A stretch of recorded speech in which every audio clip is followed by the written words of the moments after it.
Hi, my name is Audra Platt. I'm one of the attorneys at Pittman Law Office, and today I wanted to talk to you about how you can prepare for your estate planning consultation.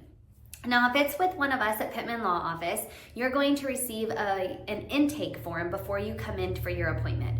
We have a lot of other videos as to why that intake sheet is very important to fill out for us, but just in general, okay, if you're not coming to see us, it's very important that you get your thoughts together before you come and see an estate planning attorney.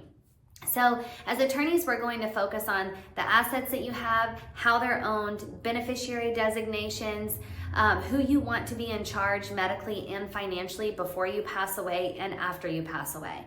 So it's very important that you go and figure out how your assets are owned.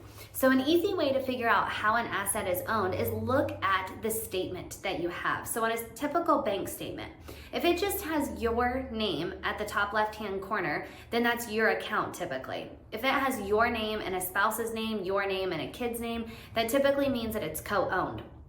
So gather all of your statements. That'll tell you how the asset is owned. Then you can call those institutions and figure out if you have beneficiaries designated on those accounts. Sometimes a beneficiary can be called a POD or a TOD. Okay, those are common phrases used that just mean that when you pass away, those assets will go to the people that you have named as a pay on death or a transfer on death.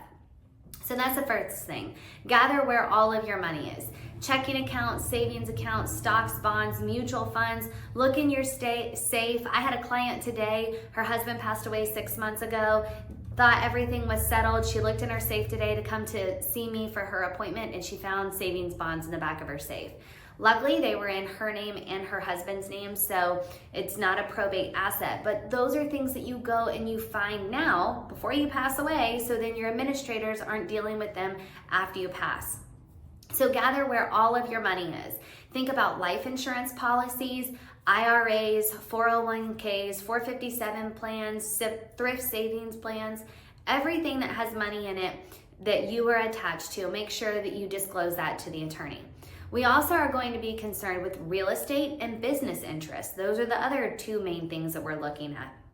How much property do you have? One piece or multiple pieces? Do you own a business interest, half a business interest, all of a business? Is it still working and viable? Are you working on retiring out of it? But those are all things that we're going to be thinking about.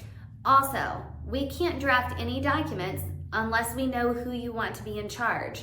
So we will explain to you what all the different documents mean and what their duties are and what that administrator will be responsible for.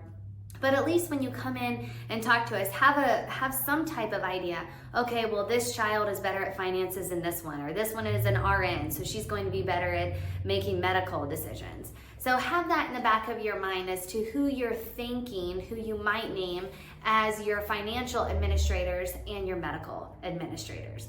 So these are just some tips and tricks on getting prepared for an estate planning consultation. Again, if you're coming in to see one of us at Pittman Law Office, you're going to get our intake sheet. And with our intake sheet, we're also going to give you a list of documents that we think will be helpful for you to start gathering to come in and see us.